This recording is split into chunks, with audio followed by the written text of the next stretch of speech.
Assalamualaikum warahmatullahi wabarakatuh. Alhamdulillah alamin. Pada kesempatan kali ini kita bisa bersilaturahmi kembali di channel GDA Official. Salam persaudaraan dari saya untuk saudaraku semuanya dari Sabang sampai Merauke. Semoga apapun yang kita inginkan dan kita cita-citakan dikabulkan oleh Allah Subhanahu wa taala. Amin ya Allah ya rabbal alamin. Saudara-saudaraku, kita tahu kan ada dua jenderal yang bergabung di dalam PWILS ya, di dalam perjuangan Wali Songo Indonesia Laskar Sabilillah ya saudara ya. Di sini saudara, PWILS pun ya yang diwakili kemarin oleh Kiai Haji Imaduddin Usman Al-Bantani sudah melaporkan terkait pembelokan beberapa sejarah kepada salah satu penasehat Presiden Republik Indonesia, yaitu Bapak Jenderal Purnawirawan Dudung Abdurrahman ya. Nah, beliau juga saudara ditunjuk sebagai Dewan Kasepuhan Perjuangan Wali Songo Indonesia Laskar Sabilillah. Kita lihat bersama-sama terlebih dahulu, ini dia cuplikan videonya, nanti kita tanggapi bersama-sama.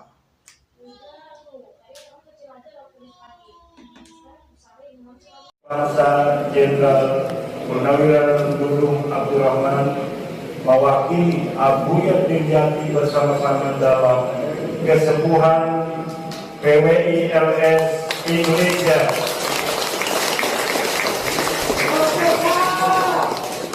Bersama Abuya Muhtadi Dimyati maksud saya.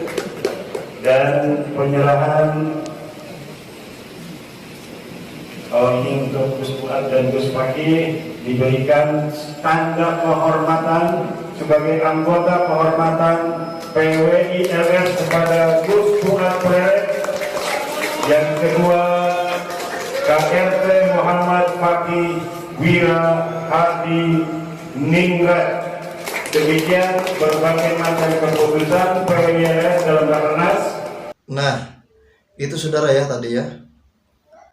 Jadi Bapak Jenderal Purnawirawan Dudung Abdurrahman, beliau diangkat sebagai penasehat atau Dewan Kasepuhan dari Perjuangan Wali Songo Indonesia Laskar Sabilillah bersama dengan Abuya Dimyati, saudara ya. Kita semua kan tahu bagaimana sepak terjang Bapak Jenderal Purnawirawan Dudung Abdurrahman pada saat beliau menjabat sebagai Kasad, saudara ya. Yang berani menggebrak FPI siapa? Beliau kan. Sekarang beliau masuk ke dalam PWILS ya. Orang-orang FPI kan banyak ya yang tidak suka dengan perjuangan Wali Songo Indonesia Laskar Sabilillah. Banyak.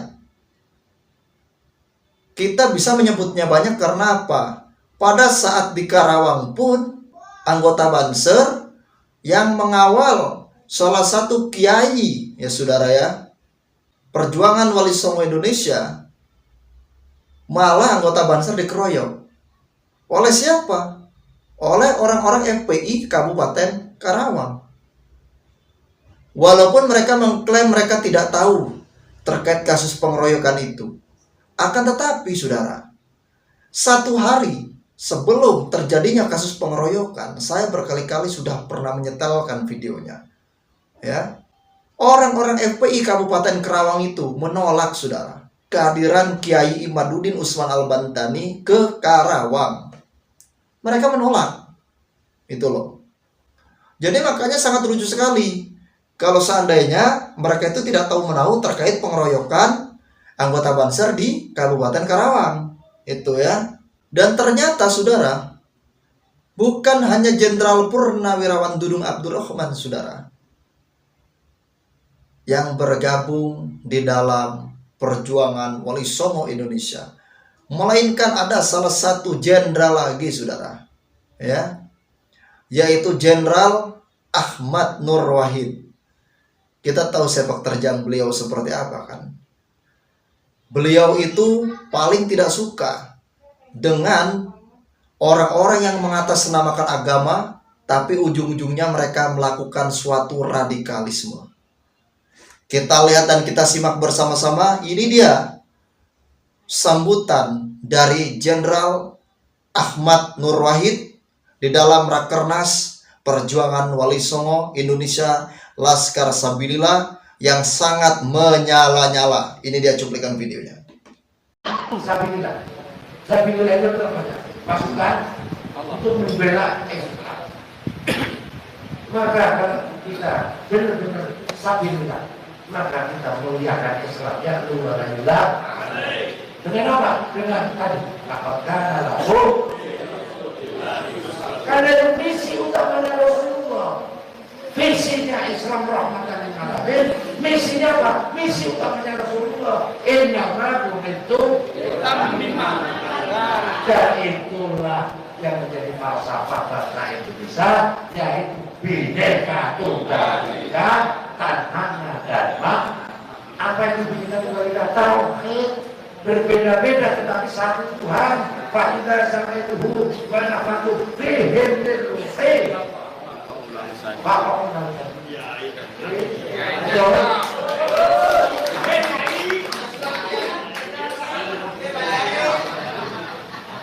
Betul? Itu tahu itu Bhinneka Tunggal Ika Tanhana dan Muhammad. Tidak ada perbedaan yang kedua, tidak ada kebenaran yang kedua. Ya, tidak ada kebenaran yang kedua. Mutlak kebenaran hanya milik kebenaran manusia adalah kebenaran yang subjektif. Maka supaya diterima oleh semua pihak, semua yang berbeda-beda, maka kebenarannya harus diorientasikan kepada ahwadul khairun nas anfa'uhum. Orang yang terbaik adalah orang yang paling banyak bermanfaat orang lain. Kalau sudah seperti ini, mau kamu Islam, mau kamu non-Islam, mau penghayat, pasti akan terima. Itulah makanya kenapa saya sering berani mengatakan, oh ini kok ada Muslim, ada Katolik, Hindu, Buddha, Konghucu, kok Islami, akhlaknya kok baik. Kalau saya testimoni Tuhan itu sangat baik, sangat berbeda sama Pak Wali Alam ini cuma satu, kami menyebut ini, Bapak menyebut itu. Oh sampai berarti Islam apa satu nih. Betul, ya saya sampai masih tersinggung. Kemudian kan kami juga membina LTOK, Lembaga Persahabatan Ormas Keagamaan dan Kepercayaan. Saya testimoni satu-satu tentang Innal ladzina amanu wal ladzina hadu wa nasaru wa sabiin man amana billahi wal yawmil akhir. Bahwa ini ada testimoni tiga-tiganya iman ya. Kalau tak kafir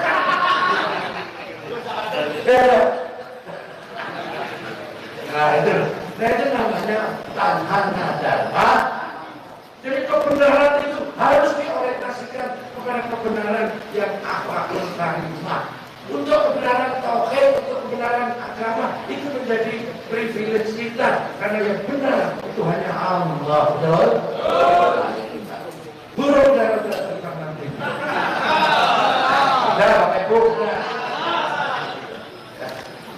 Burung darah terbang nanti. Nah, itu kurang berikan. Yang tegas, yang keras. Siapa kita?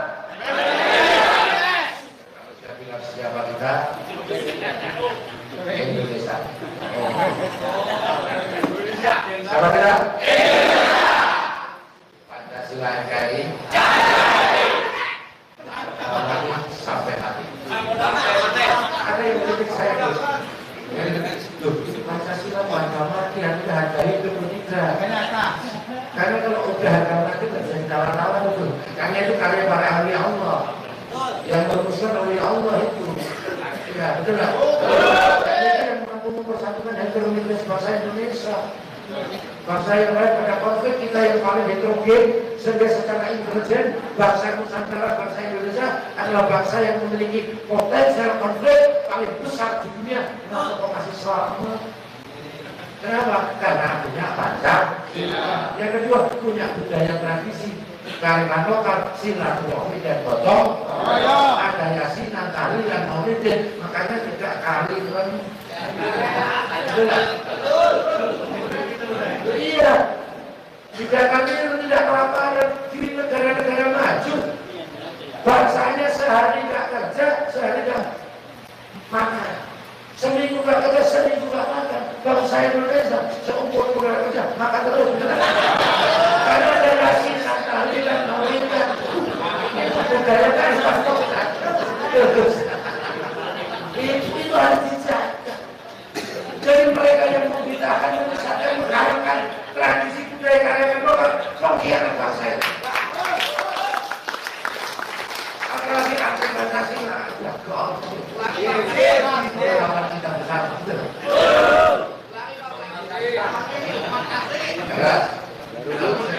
Siapa tak? Pancasila Negara, PBILS, Merdeka, Jaya. Ya, kayak begini.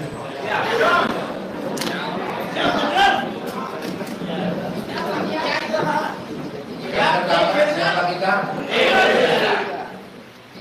Pancasila Negara. Tambahin satu lagi boleh tapi kita pasangan. PBS. Lagi merdeka. Yang kompak ya. Siapa kita? Pancasila Negara. PBS. Terima kasih.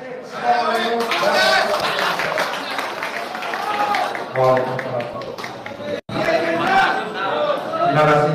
Nanti dulu. Saya tadinya ngasih gelar Gus Jen. Sekarang kamar PWI sudah naik Kiai Jenderal. Saya dengan segala hormat saya tolak. Kenapa? Jujur, kalau gelar kiai harus mampu politik.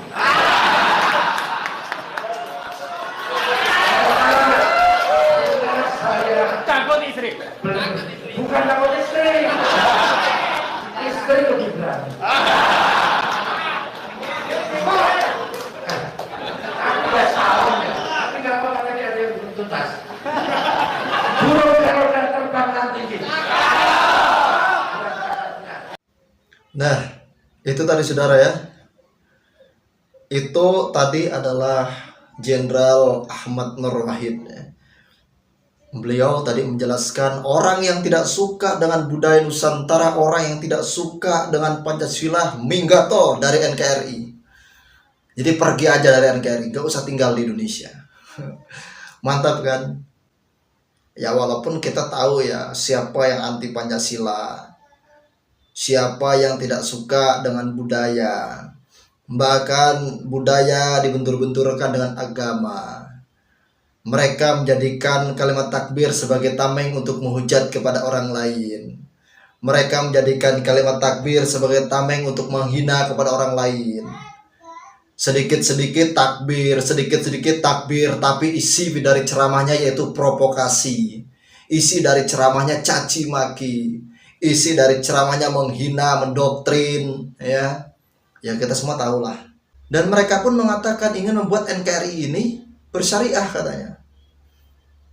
Jadi kayak gini ya saudara,